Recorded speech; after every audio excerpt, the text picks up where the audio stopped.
हमारा सबसे पहला सवाल ये है, जो एमएचएम क्या है? माहवारी पर खुलकर बात करें, माँ अपनी बच्चियों से बात करे, उनको टाइमली समझाए। माहवारी एक स्वाभाविक प्रक्रिया है, इसको स्वच्छ गर्ल्स को इसमें स्वच्छता का ध्यान रखना चाहिए। स्पेशली जो गर्ल्स हैं उनको उपेक्षित रखा जाता है कि माहवारी के दौरान यहाँ ना जाएं, वहाँ ना जाएं, ये ना करें, वो ना करें। लोहिया स्वच्छ बिहार अभियान के इस पॉडकास्ट में आपका स्वागत है। आज हमारे साथ एक खास मेहमान मौजूद हैं, डॉक्टर मधु शर्मा। स्वास्थ्य के प्रबंधन के क्षेत्र में इनका अनुभव जो रहा है, विश्वव्यापी अनुभव रहा है। मैडम, अपने बारे में कुछ बताएं ताकि हमारे दर्शक ये समझ सकें जो आपने क्या काम किया है और वो उन्हें खूब अच्छा लगेगा। मैं बेसिकली एक प्रोफेशनल सोशल वर्कर हूँ, MSW, MBA एंड PhD। मैंने विकास के क्षेत्र में लगभग 3 दशक काम किया है, जिसमें महिला एवं बाल विकास क्षेत्र में, चाइल्ड प्रोटेक्शन में, HIV एंड हेल्थ। हमारा सबसे पहला सवाल ये है, जो एमएचएम क्या है? इससे बहुत सारे लोग वाकिफ नहीं होते हैं, जो सुनते तो हैं कई बार, लेकिन इसे आप सरल भाषा में समझाएं तो ये क्या है? बेसिकली MHM हम कहते हैं मेंस्ट्रुअल हाइजीन मैनेजमेंट, और ये एक उपेक्षित क्षेत्र रहा है, क्योंकि हमने इसको एक शर्म के साथ जोड़ दिया है। तो ये थोड़ा सा दबा दबा सा इशू रह गया। मैटरनल हेल्थ पे इसका इम्पैक्ट बहुत होता है, तो इस उपेक्षा की कॉस्ट हमें मैटरनल हेल्थ पे भी देखने को मिलती है, क्योंकि माहवारी एक स्वाभाविक प्रक्रिया है, लेकिन जब हमने उसको शर्म के साथ जोड़ दिया है और गंदगी की तरह उसको हम देखते हैं, तो ये जो कन्याएं बालिकाएं हैं हमारे, उसको प्रॉपरली मैनेज नहीं कर पाती, जिसके कारण उनको रिप्रोडक्टिव ट्रैक इन्फेक्शंस या यूरिनरी ट्रैक इन्फेक्शंस हो जाते हैं, ईचिंग हो जाती है, वेरियस बीमारियां हो जाती हैं, जो कि लॉन्ग टर्म में जाके इनफर्टिलिटी तक भी बन सकती हैं।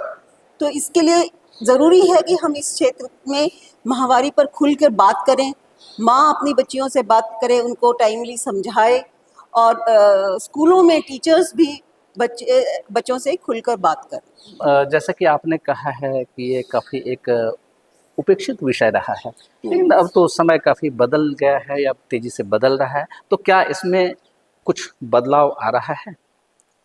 हाँ, नेशनल फैमिली हेल्थ सर्वे के हिसाब से जो लगभग मेंस्ट्रुअल हाइजीन के लिए 60 to 65% people use to get safe menstrual product, अब करीब 74.7% है। इम्प्रूवमेंट हो रही है, लेकिन इसमें अभी बहुत गुंजाइश है, क्योंकि ये बहुत ज़रूरी है कि सेफ मेंस्ट्रुअल प्रोडक्ट ही यूज़ की जाए। और अब तो सुप्रीम कोर्ट ने भी यह हिदायत दे दी है कि यह एक हेल्थ राइट है बच्चियों का, और हर जगह से उनको मुफ्त सैनिटरी पैड्स मिलने चाहिए। खास करके शहरी क्षेत्रों में काफ़ी बदलाव आया है, लेकिन ग्रामीण क्षेत्रों में अभी भी बदलाव बहुत कम दिख रहा है, तो इस पर चर्चा कितनी ज़रूरी है? ग्रामीण क्षेत्रों में थोड़े जेंडर डिफरेंशियल्स बहुत ज़्यादा स्ट्रॉन्ग होते हैं, तो घरों में इस बारे में बात होती ही नहीं है। स्पेशली जो गर्ल्स हैं उनको उपेक्षित रखा जाता है कि माहवारी के दौरान यहाँ ना जाएं, वहाँ ना जाएं, ये ना करें, वो ना करें। इससे बच्चे के फिजिकल जो इम्पैक्ट है वो तो होता ही होता है, उनके मानसिक हेल्थ पर भी इम्पैक्ट आता है। एक स्टिग्मा की जो फीलिंग होती है बच्ची में, वो ज़्यादा लॉन्ग टर्म इम्पैक्ट लाती है, जिसे हमें दूर करना चाहिए। फिजिकल इम्पैक्ट तो हम पहले कह ही चुके हैं कि इससे इन्फेक्शंस होते हैं, लेकिन साइकोलॉजिकल इम्पैक्ट और उसका सेल्फ कॉन्फिडेंस कम होता है। बच्ची का अपना एक व्यवहार परिवर्तन हो जाता है कि मेरे साथ कुछ गलत हो रहा है, जबकि एक स्वाभाविक प्रक्रिया है। इसके बारे में उसको खुल के बात करना चाहिए। सफाई का ध्यान रखना चाहिए। जब हम किसी चीज़ को अलग कर देते हैं, ये नहीं छूना, वो नहीं छूना, तो वो ढंग से सफाई भी नहीं ध्यान रख पाती। तो ये बहुत ज़रूरी है कि इसको एक स्वाभाविक प्रक्रिया की तरह रखें, लेकिन स्वच्छता का ध्यान रखें। आपने कई विश्व स्तर की संस्थाओं के साथ काम किया है, अभी आप तो देश स्तर पर भी काम कर रही हैं, तो ये जानना चाह रहे हैं, तो क्या कुछ किया जा रहा है इस क्षेत्र में? जो अभी आपने जो समस्या बताई है, उस क्षेत्र के लिए, उसे उसके निवारण के लिए क्या कुछ किया जा रहा है? अभी ये है कि ज़्यादा से ज़्यादा हमारे कोशिश होनी चाहिए कि सैनिटरी पैड की वेंडिंग मशीन्स हम स्कूल्स में लगाएं, कॉमन गर्ल्स हॉस्टल्स जहाँ जहाँ हैं, या कम्युनिटीज़ जहाँ भी गांव में गर्ल्स ज़्यादा इकट्ठी होती हैं वहाँ पर वेंडिंग मशीन्स लगवाएं, ताकि उनका एक अवेलेबिलिटी बने। अवेलेबिलिटी होगी तो एक्सेस भी होगा एंड एक्सेप्टेंस भी होगा सेफ सैनिटरी पैड्स का, वो बहुत ज़रूरी है।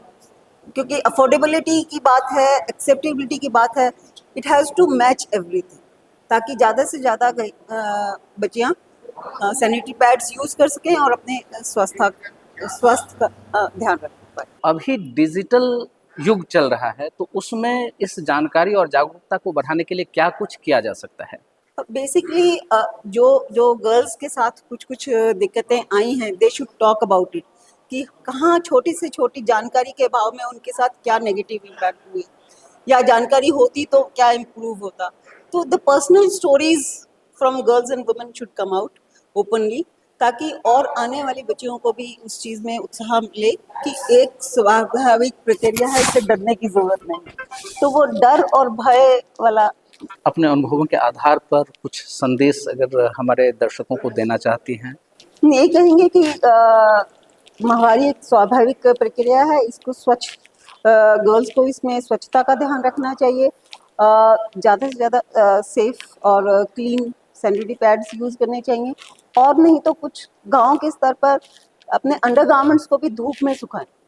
हम उससे छोटे से छोटे लेवल पर गर्ल्स होती है कि लेके ऊपर तौलिया डाल दिया, तो सूखते भी नहीं है ढंग से, आपके जो अदर गारमेंट्स हैं वो भी सैनिटाइज नहीं प्रॉपरली होते।